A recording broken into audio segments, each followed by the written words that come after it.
Fallout. Fallout never changes. But wait, actually that's just not true at all. In its 28-year-long lineage, it's changed quite a lot. From the old top-down CRPG days, back when it was with Black Isle Studios, to the family reunion simulators by Bethesda. Come to Daddy. It's always changing. Just like the player characters in the games themselves, Fallout is a survivor, living through its original publisher's bankruptcy with Interplay, which is usually the death knell for any game series. But not only did Fallout survive, it became stronger. As of 2020, the game series itself has sold over 55 million copies. Who's laughing now? And was so popular, it even spawned its own TV series. It gets all big and hard like a big pimple and then it pops. I'd wager to say at this point that even if you haven't played a Fallout game, you know what Fallout is. And if you're a fan of Fallout, well, you're probably so starved for content, you're willing to watch 8 hours worth of useless facts just about these games. As a fan of Fallout, everybody has their first. Whether you're one of the old heads who started with the first 2 Fallout games, a veteran of the party chat who started with Fallout 3 in New Vegas, or a little baby man who started with Fallout 4. Everyone has that game that made them fall in love with the series. That is, except for me. You see, I started with the worst Fallout. Actually, Fallout 76 is pretty good. I ain't talking about Fallout 76, you little idiot. No, the game I'm talking about goes all the way back to 2003. When I was a kid, there was 2 ways of getting video games. Either A, we had to mow a bunch of yards and save up money, or B, Grandma's bargain bins. Back in the medieval ages of 2006, my grandmother came across a bargain bin game that would change my life forever. Buy me, buy me, buy me.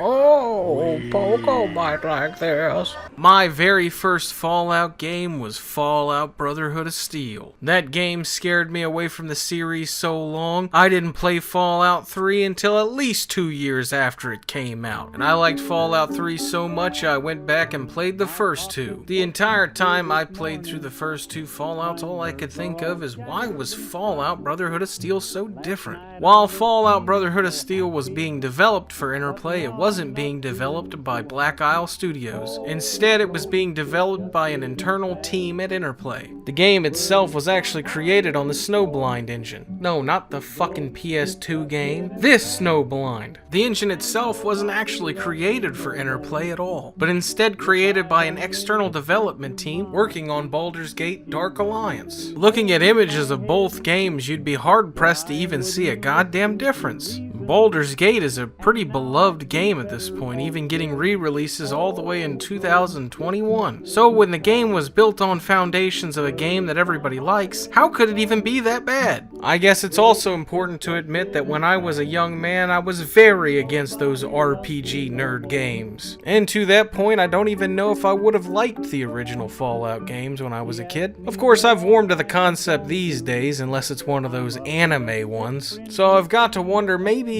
I was a little too harsh on Fallout Brotherhood of Steel the first time I played it. So I think it's about time I revisited Fallout Brotherhood of Steel to find out if this forgotten Fallout game should stay forgotten. Writ downhearted and sore, broke, disgusted and sad, and nobody loves me no more.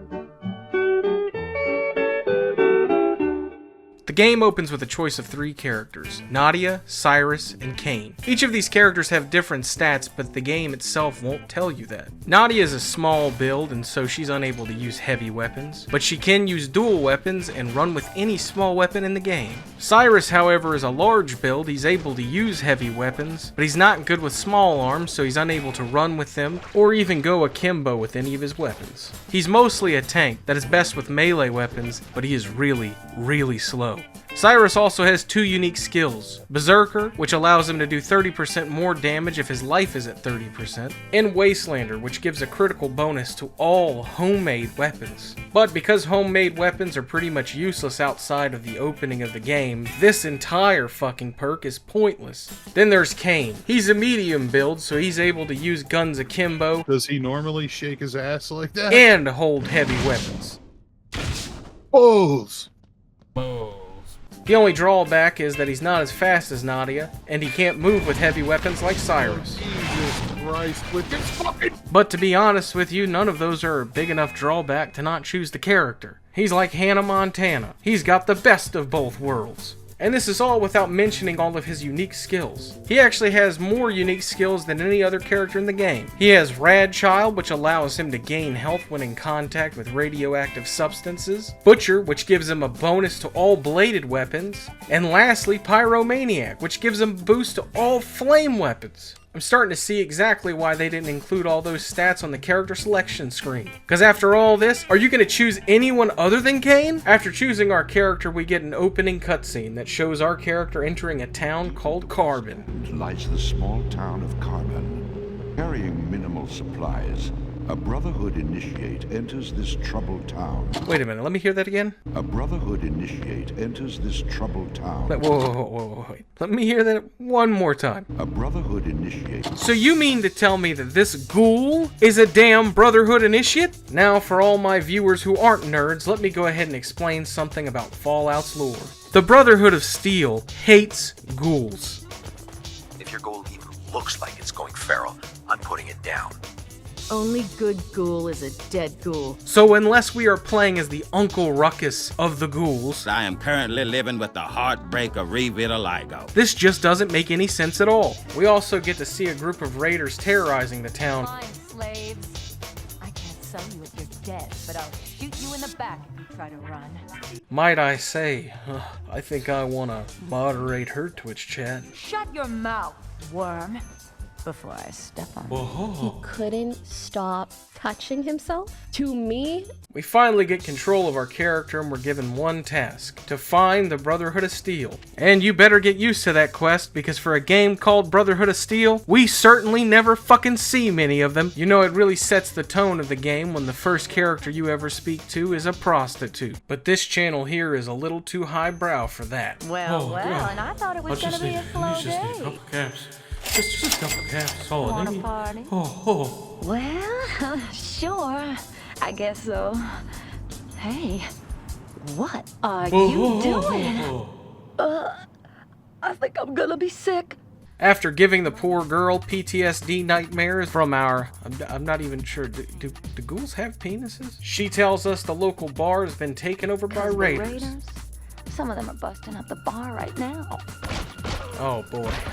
Oh man, I think I messed up. This has to be the worst post-nut clarity of my life. Okay, maybe not the worst. After what has to be the slowest goddamn bar fight I have ever seen in my life, we get to meet Armpit. Those fucking raiders. Now you'll learn that most of this game is linear, and so are all the dialogue options. 80% of the dialogue is all flavor text. My real name is Arnold, but everyone calls me Armpit. So what? I'm just an honest guy selling rot-gut liquor to the sad schmucks in this town. And is for the most part pretty goddamn terrible. The other 20% is how you get side quests in this game, and these aren't real side quests. In fact, most of the side quests can be completed by just going and doing the mission that you were already planning on doing to begin with. Like this one here. You see, the bartender needs a bunch of rad scorpion tails in order to make some cocktail drinks. Scorpion poison. I got the gear to make this stuff.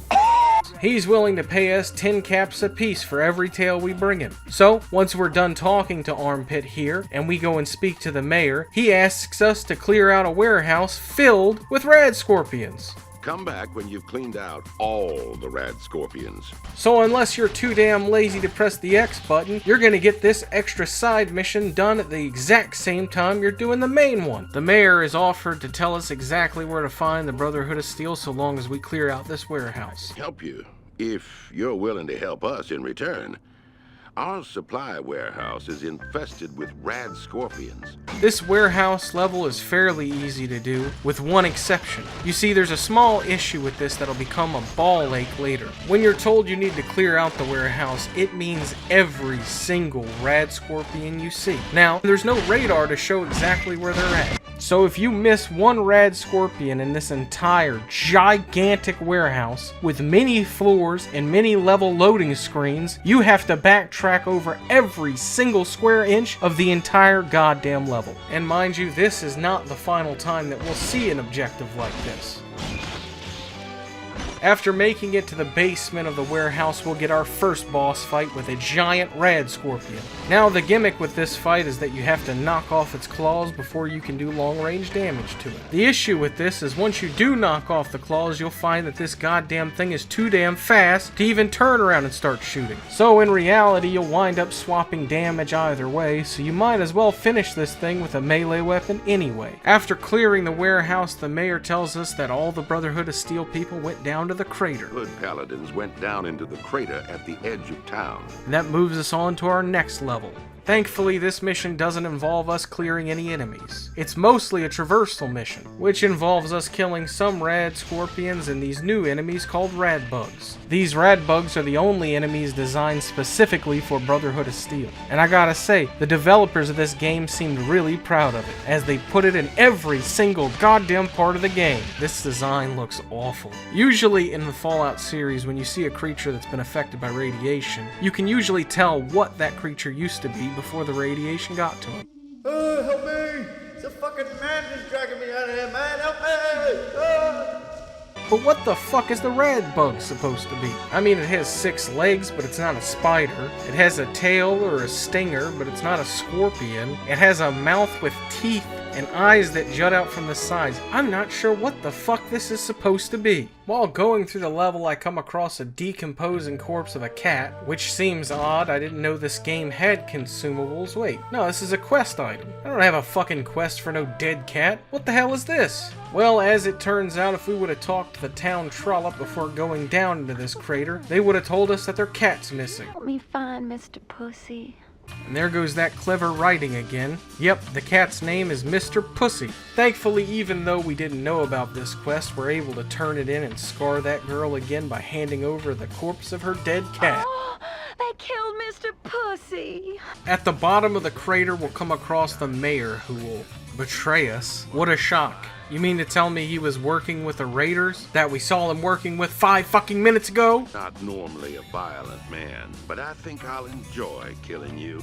This is one of the hardest boss fights in the entire game, and it's only the second goddamn boss fight. The reason for this is threefold. Not only does the mayor work with explosives that can kill you in one goddamn hit, and he is constantly throwing these things out, he's able to spawn unlimited raiders to help him out, and once you get him down to about half health, it starts spawning in mines all over the fucking floor. Oh, you're kidding me. Son of a bitch. Are you fucking... Come on. God, no. After doing this fight enough times it made my neck vein explode, I finally kill him, and the entire crater starts coming down around us. Now we start this running mission, and I think it's timed, but I'm not really sure. There's no time limit on screen, and there was a lot of times I just stopped moving, and nothing really happened, so I don't know what the hell the point of this is. We reach the town and find that all the raiders are fucking burning down everything, including Armpit.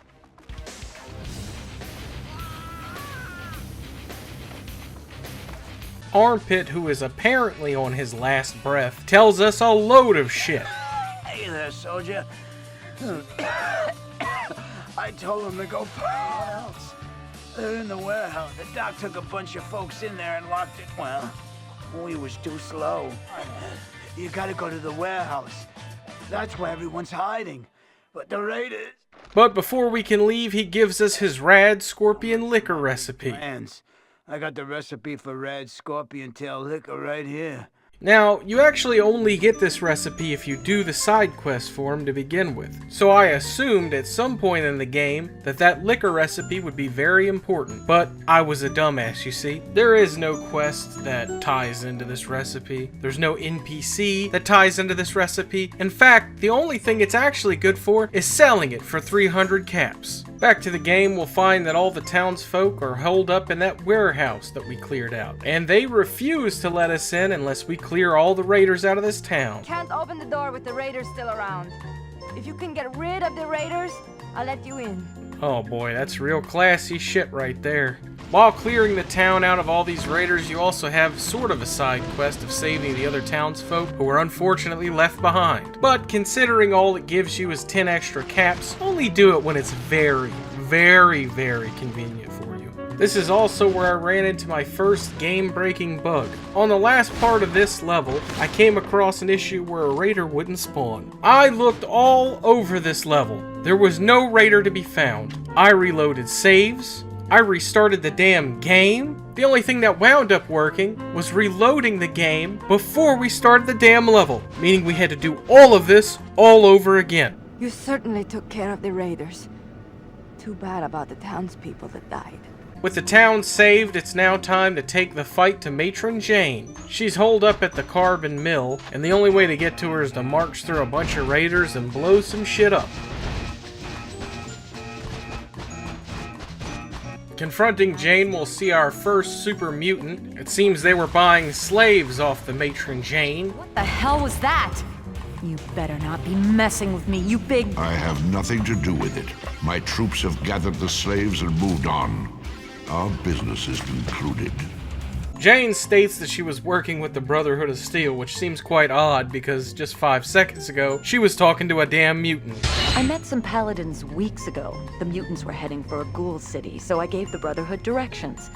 That's what you killed everyone to find out? But honestly, I think I'd believe anything that beautiful princess says. Oh my lord, look at them. Oh. The fight with the Matron Jane is actually super goddamn easy, especially compared to the last boss fight we just had to do. You would think on this boss fight, being the leader of the raiders, she would have infinite spawning raiders to come and help. But no, instead apparently all that was saved for the damn mayor. This one plays out like a shitty Matrix fight, where 2 people fire 2 pistols at each other until one of them dies. And considering the massive amount of damn stim packs I have, you could imagine who's gonna win. With the matron dead, we can finally say goodbye to the town of Carbon and hello to the new ghoul city of... The city of Los.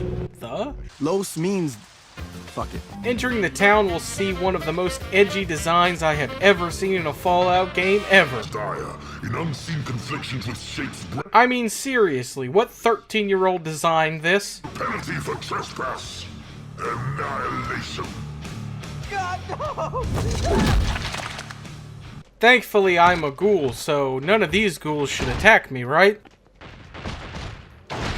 I guess not. These next few levels are some of the worst I have ever played in any game, period. For starters, whoever decided to put platforming in this game, put it all over this level in the worst way possible. I mean, Jesus Christ, how the fuck are you supposed to make these jumps? Then, if you're able to survive all the crazy ass jumps and kill all the enemies along the way, you reach the docks. And my god, this is a slog. For some god-awful reason, all of the ghouls down at the docks have the brain of Lenny Smalls. And just like Lenny, it's gonna take a hell of a lot to put them down. Alpha for the rabbits, and I get the Tinder rabbit. I got you, George. And because the last time we were able to buy health and ammo was at the beginning of the last level, we're basically scrounging for every bit of supplies we can get, which isn't necessarily a big deal until you realize that all these ghouls keep respawning. Dude, look at this shit. What the fuck? This is getting out of control fast. Oh, they can't jump. You're fine. And the way this map is built around kind of a circular maze looking thing, you'll wind up walking around and winding right back at the start over and over again. Which is mostly to do with this shitty map system that this game has. A lot of times, until you actually walk over an area, you don't actually get to see it on the map. With that in mind, I guess a lot of the map designers thought it would be funny to make the ways forward in levels look like dead ends. After the docks, we finally get another shop, thank God. It's run by this turd man. My greatest apologies. But don't let this turd deceive you. He's not just a shopkeep. He's also the keeper of the arena. Many bottle caps. The loser is given a burial unfit for a rabid dog. I attempted to do about 3 of these arenas before I remembered that I would rather take sandpaper to my balls than play more of this combat, so I just quit. The next part of the level opens up with a bunch of humans in cages, and you could save them for some XP, but not a lot of XP. And just a reminder, there's no morality system in this game, so no one's gonna blame you if you look the other way. Wait. We finally arrive at the Church of the Lost. Wow, what a fucking stupid name. To find Edgelordington III torturing one of the Brotherhood of Steel Knights. Where have you hidden the key, human? You will speak swift-winged words, or suffer dark visions of torment. Do your worst, zombie. Wow, we finally seen one. God, only halfway through the game, and we finally seen a Brotherhood Knight. My God, it's a miracle. Not the same. And when a squad of Brotherhood Knights arrive, they will tear through your precious city, digging up all your secrets. You will die tomorrow. The big ass ghoul fucks off and we're able to talk to the Brotherhood Knight. Show me, Ghoul. Do your worst. As it turns out, it's Rhombus, who played a pretty big part in Fallout 1. I am Rhombus, head of the Paladins. I am gay. Now, I just want you guys to understand how asinine this is. In Fallout 1, Rhombus becomes the head paladin, and that game takes place in 2161. This game takes place in 2208. That is a whole 47 years after the events of Fallout 1. Even giving the benefit of the doubt, that would make him about 70 to 80 years old right now. And he's running around killing shit in power armor? Are you fucking kidding me? He's not the only character returning from Fallout 1. We also get to meet what's left of the Vault Dweller. I guess after he left Pat behind, he became a lazy do-nothing drunk. If you said that to me 30 years ago, I'd have shot you and sold your gear for drinking money. But I'm too old for that stuff now. Let me buy you a drink. Who just sits idle by as he watches everyone around him get killed by raiders. Then we have the kind-hearted mutant Harold. His name's Herbert. I talk to him when I get lonely. Just kidding. His name's Bob. Who is the longest reoccurring character in Fallout lore, and as you can imagine in this game, he's getting his dick sucked off. And I do mean literally sucked off. Sometimes the meat slides right off the bone, if you know what I mean. Back to the game, and it seems that the DeviantArt zombie heard us trying to help Rhombus escape. And by came an angel who had a bright key, and he opened the coffins and set them all free. There is no key, and no freedom but death. This kicks off the next boss fight, and this one's fairly easy. You see Blake, and that really is his name, Blake. This is ridiculous. I am Blake, a horror and an astonishment, shuddering the heavens to look upon me. Behold. Blake only really has one attack, to try to hit you with a big-ass sword. He'll run around the map back and forth with his anime shit, and all you have to really do is move out of the way. He has clear moments where you attack him, basically every time he starts yapping.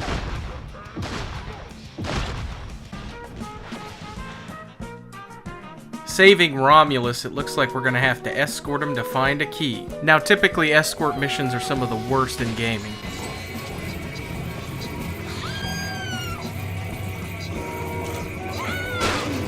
But these developers, whether out of the kindness of their heart or the fact that they didn't know how to program a fail state, made Romulus invincible. So even when his health bar hits 0, he doesn't die. Getting to the spot where he stashed the key is fairly easy, especially when you use him as a goddamn meat shield the whole way. But just as the developers are getting on my good side, they decide to fuck it all up. They introduce a new enemy into this game.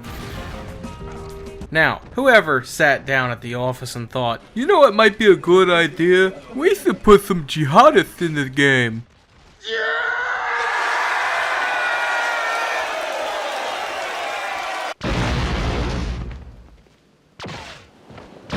They should all be locked up for war crimes. It seems being blowed up made this 80-year-old man want to go take a nappy. You must take the key card. Find the secret vault. Get there before the mutants do it. So he tasks us with single-handedly taking the key and stopping all of the super mutants by ourselves. Let me remind you, he went down here with several knights, and not a single goddamn one is alive. So he expects us, an initiate, to do it all our fucking selves. God, this game is dumb. With the key in hand, we now have to backtrack through the level, but to add insult to injury, not only are the ghouls respawning, we now have to deal with those jihadists. Going into the Vault Tech warehouse, we'll be dealing with super mutants and more rad bugs. But this time the rad bugs are harder, and you can tell because they're bigger now. The Vault-Tec warehouse ends in a boss fight between a bunch of turrets.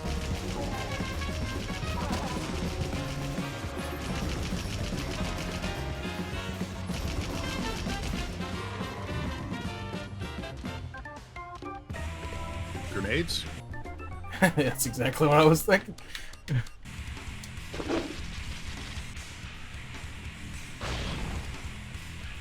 Do anything? Oh my god. How can you tell? I can see there's a health bar. Oh, because they're in cover. Shit. Dude, what the fuck? I mean, how the hell am I even? This is undoable. And after slamming my head against the wall 500 times trying to beat this level, I have to say, this one is one of the hardest. Oh my god, what the fuck am I even supposed to do? Come on.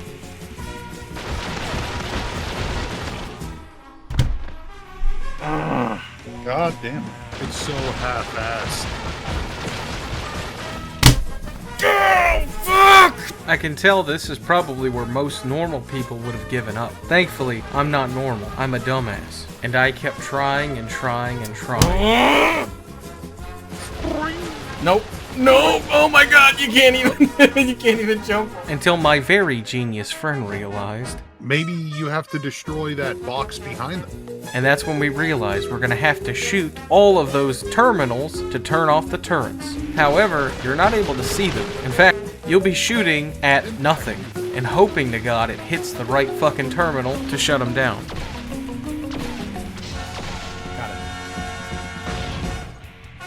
Oh, holy shit, that was fucking awful. With the turrets dealt with, we head deeper into the vault, blasting super mutants and these big green bugs now, which do an absolute shit ton of damage. Oddly enough, it seems that the developers of this game thought you'd get tired with their shitty combat, and after 6 hours of playing it, they decided to change it up. They introduced several puzzles into this part of the game, mostly in the forms of these bookshelves and laser switches, and also an RC car mini-game, where you flip more laser switches. We catch up to Addis at the end of this level. He says he's been waiting for us and that humanity's stupid and blah blah blah, but I'm actually a ghoul. I guess he didn't realize that. Humans are easily manipulated. The reason he was waiting for us seems that he needs that damn key.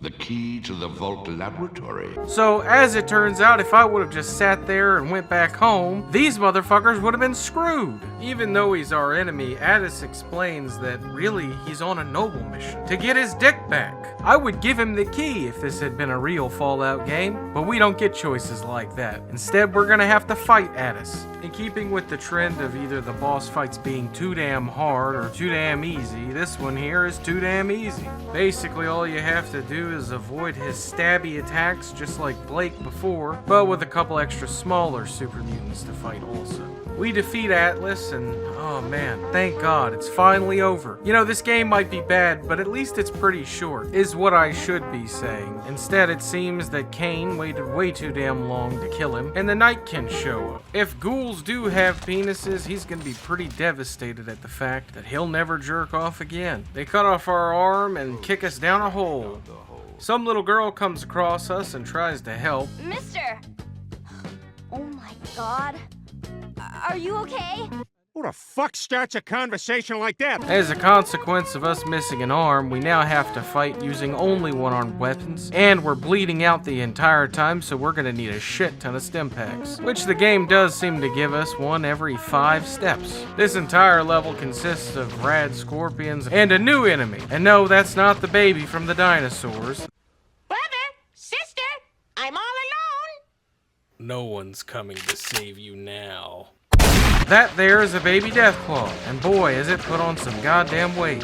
We make it to the lower level of the vault and pass out from blood loss, only to awaken with a new arm courtesy of our new friends at the vault. Your new arm? I suppose it's my job to ask you some questions. This vault actually houses a bunch of Vault-Tec scientists, which is something it actually shares with the Fallout TV show. In fact, on the surface, the TV show and this game have a lot in common, including the 3 protagonists of our story. But whereas the TV show uses these vaults to add to their story and narrative, the game uses it to remind you that you're playing a Fallout game. With Fallout Brotherhood of Steel, it's all surface level. You're a Brotherhood initiate in this game, only because it's a big faction in Fallout. They don't really have any greater narrative to add to it. In fact, aside from running into the singular Brotherhood Knight, this game could have been called any goddamn thing. I mean, really, our character Kane here, his backstory involves the mutants destroying his hometown. Maybe that's the reason he's here. Why the hell does he have to be a Brotherhood initiate? It makes no fucking sense. Then there's the vaults. The vault is only here because Fallout has vaults in it. There's no real greater narrative purpose for it to be here.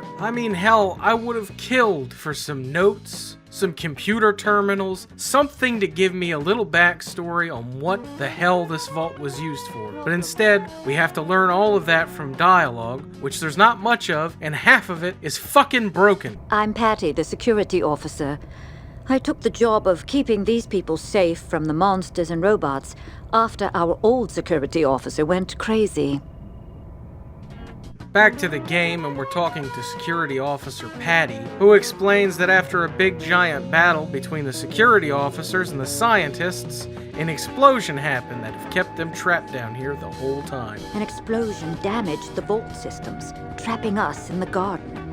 But we can't survive here much longer. Also, as it turns out, that big giant ghoul up there, Blake, was the head security officer of this vault, which explains why he had the key for the lab. There will be no plot holes in Fallout Brotherhood of Steel. To help the scientists escape, they need us to open up a ventilation system, which requires us to escort an engineer. Now, I know what you're thinking. Oh, escort missions in this game are very easy, Poco. Remember? All of the NPCs so far have been invincible, Poco. It should be easy, right? Wrong! You see, this time they found out a way to make us lose and have to start the level all over again, but this time without a fail state. So now if at any point that NPC dies, you have to go back to the start of the level to get a new one. And they really pile the shit on for this. Not only does the NPC walk as if it's on a train track, constantly running directly into the enemies, they also take friendly fire damage, meaning that if it walks in front of you, you shoot him in the back. The enemies also don't seem to have an end. So every time I'm dealing with one of them, there's one in front of him shooting him right in the goddamn face. Once you do get the engineer there, though, the rest of the level's fairly easy. There's a couple more laser switch puzzles, and you have to activate all these circuits before you can open up the main ventilation system. At the activation switch for the main ventilation, we'll run into a bunch of nightkin that you'll have to do a fight with. It's fairly easy. You basically want to look for smoky shimmers all around you and then just start swinging at them. With the nightkin dead and the ventilation system active, we can now go back to the vault, only to find out that everybody's packed up and ready to go. Patty offers to take us with them. Thanks for your help. You're coming with us, right? But it seems at random our character has grown a noble bone in his body, so now we must stop the super mutants before we can leave. Unfortunately, because this game can't seem to fucking end, we now have to go find the other key for the lab because Patty's dumbass doesn't have one. The other person who had a key to the lab got lost in the destroyed part of the vault, and they haven't seen him in quite some time now. So now it's up to us to find him and get that goddamn key card back. The destroyed part of the vault is covered with goddamn death claws. You have the babies, of course, the juveniles. I came here to lick ass and suck balls. In these big bitches. Why don't you drink some balls? Who I assume are adults. And this level is where you can kind of tell the developers had tapped out. See, load letter, what the fuck does that mean? What the fuck does that mean? Before this level, they started to introduce a lot of puzzles, but they've given up on that altogether now. Instead, giving you these vague-ass fucking messages like, oh, just destroy some shit. What the fuck does that mean? Can we do it? Oh, there we go. Oh, great. All you had to do was smack the colorless, invisible, black block. I also keep finding these drink bottles. I picked up a balls bottle. And I don't know, for some odd reason, I'm getting real thirsty. I'm just so parched. You look like you need a drink. Come on, you gotta be faster than that. Don't you want some balls in your mouth? You gotta be quick. What are you doing? No! I guess it's time to talk about the balls in the room. All the other Fallout games have their drink of choice, whether it's Nuka-Cola or Sunset Sarsaparilla. However, this game says fuck wah to all that and decides to make a product placement instead, advertising these shitty energy drinks called Balls Energy. Wait a minute. What's this? I mean the greatest energy drink on the market right now. Right, Little John? Yeah! Balls. Put it in your mouth. What's funny is that this is not the only game that advertises balls. 2002's Run Like Hell also advertised balls, which isn't the only thing it has in common, as the two games also shared some development team, and they also share the fact that they both suck fucking shit farts. Heading deeper into the destroyed vault, we'll find a bunch of floor sphincters that spawn death claws, which is odd because I thought that they came from big ass eggs, but I guess not. We locate the vault scientist, who is still alive, surprisingly. She is blind, but once she hears any noise, she will attack. Our conversation will surely bring her running. And telling us to shut the fuck up, but I can't help but notice that he's French. Ew. It's too late!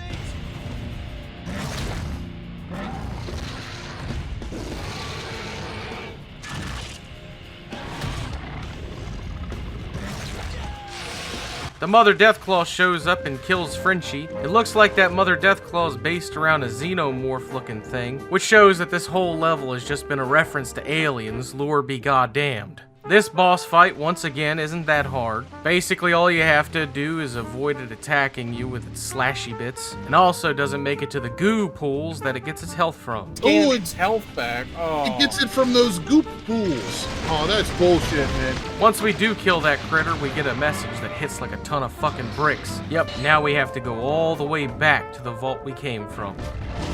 Oh my god. Yes, they do. Oh, did you even save in there? There's no save marker. Oh my god, dude, be careful. Be careful as fuck. They're invisible now. Why are they invisible now? I don't know. They What are. the? You just killed their mother. Why have they grown more powerful? Oh my god. Step back! Step back! Oh, no! No! Oh my, step back! Step back! I can't get out! This is not happening. This is a goddamn nightmare. They introduce a new Deathclaw that can go invisible, and the entire Deathclaw family comes down on us. Ma, pa, cousins, brothers, and fucking nephews, all coming down to kick my ass. And just when it seems like the pain is gone, we get a new area that's completely fucking black and I can't see a goddamn thing in. I'm just gonna be lying. I really I can't see a fucking thing. I know I'm totally blind here. Like, what is going on? Can you give us a fucking flashlight or something? When we finally do make our way back to the main vault, it seems that the mutants have started to attack what's left of the vault residents. Oh no! That guy who did the thing. No! We push the super mutants all the way back to the entrance of the labs, where we'll have to fight all of Addis's lieutenants in order to get to the labs themselves. They're piss easy to fight. In fact, they're just larger versions of the normal variants of enemies, with a larger health pool. Finally making it back to Addis, and it seems that his cure has made him very sick. The only result is this. A greater level of mutation, like a terrible cancer. I can feel it in my cells. I guess it's time to put old Yeller out of his misery. And this fight is fairly easy, just like the others. He'll run around in circles and try to slap at you. Look at him running in little circles. He's adorable. We'll just give him a...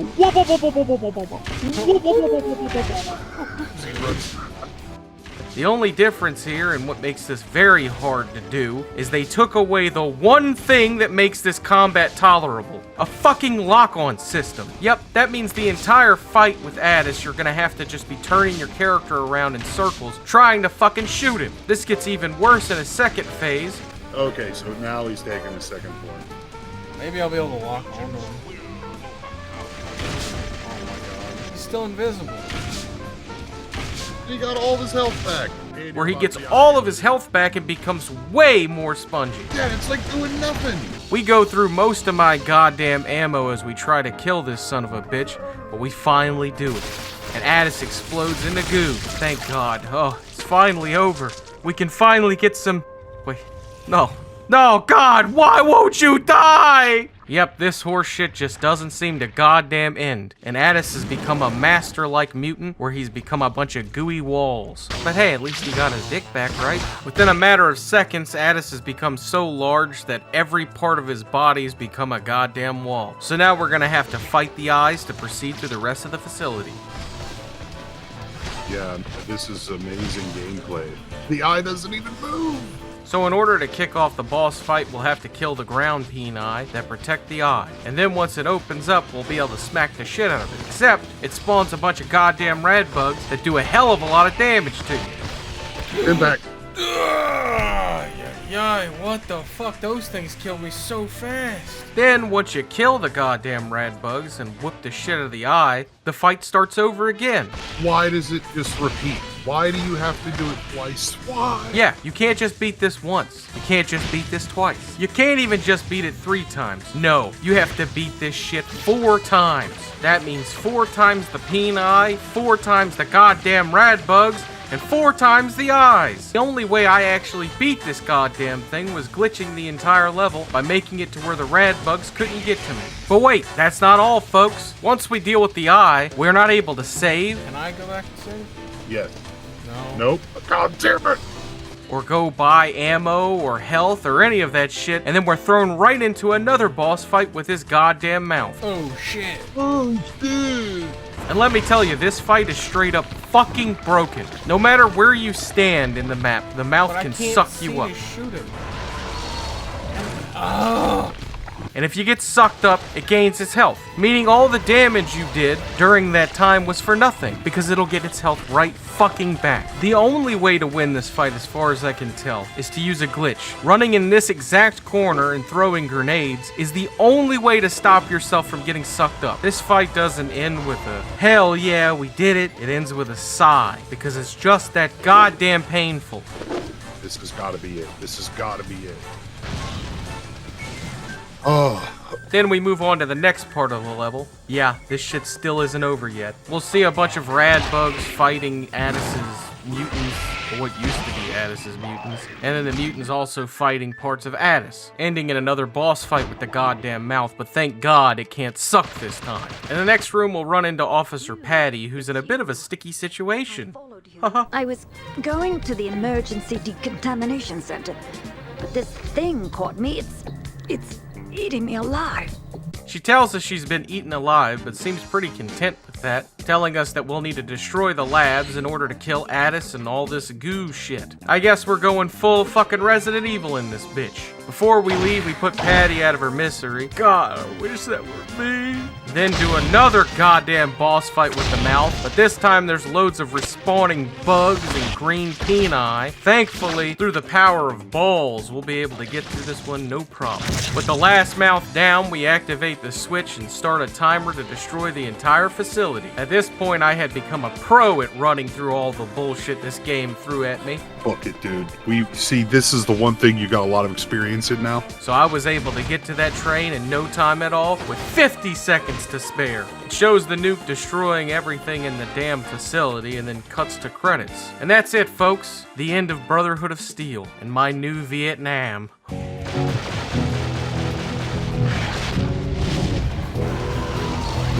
Sometimes the meat slides right off the bone, if you know what I mean. I am not exaggerating when I tell you guys, Fallout Brotherhood of Steel may very well be the worst game I have ever played in my entire life. It's so painfully long and half-assed throughout the entire thing, not to mention there's nothing in this game that makes it feel like a Fallout game. No matter what iconography they cram into this garbage, they couldn't get it to feel right. Gone are the RPG choices and 50s aesthetics. The only thing that they have here now is a hack and slash with a bunch of new metal music that replaced all the 50s music we had grown to love.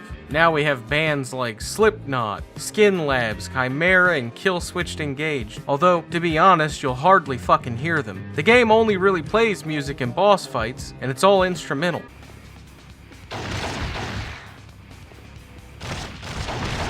In fact, the most painful part about this game is how god-awfully quiet it is.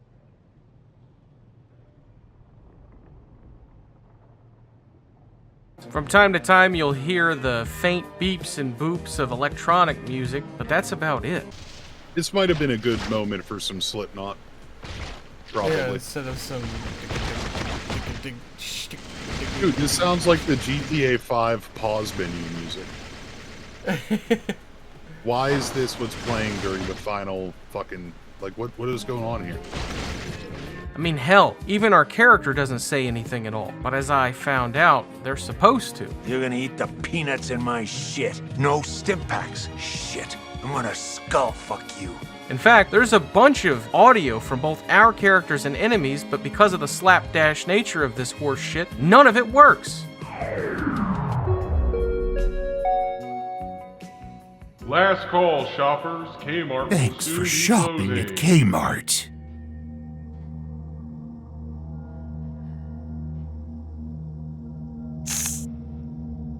Clever girl. Oh my god! It's a big fucking bug! Oh my god! Ah! Hell, not even the multiplayer was good enough to save this. I forced my friend Fu to play it. Within the first level, he was going fucking catatonic. Would you fucking help me? Oh my god, stim packs again. You bitch! The weird thing is it's actually worse to play the multiplayer than the single player. You now have to share that tiny fucking screen, it doesn't zoom out, and the map is now in the middle of the fucking screen! This entire game was a big giant mistake. In fact, it may have been the death nail for Interplay. Not only did the game fail to meet sales expectations, but it costed them loads. This comes from the fact that Interplay used Snowblind's engine without asking them, using a build that was created for Baldur's Gates. So when the studio actually found out, they sued and won. This game has nothing to give you. It's not fun to play. I don't want to play this anymore. Please get in.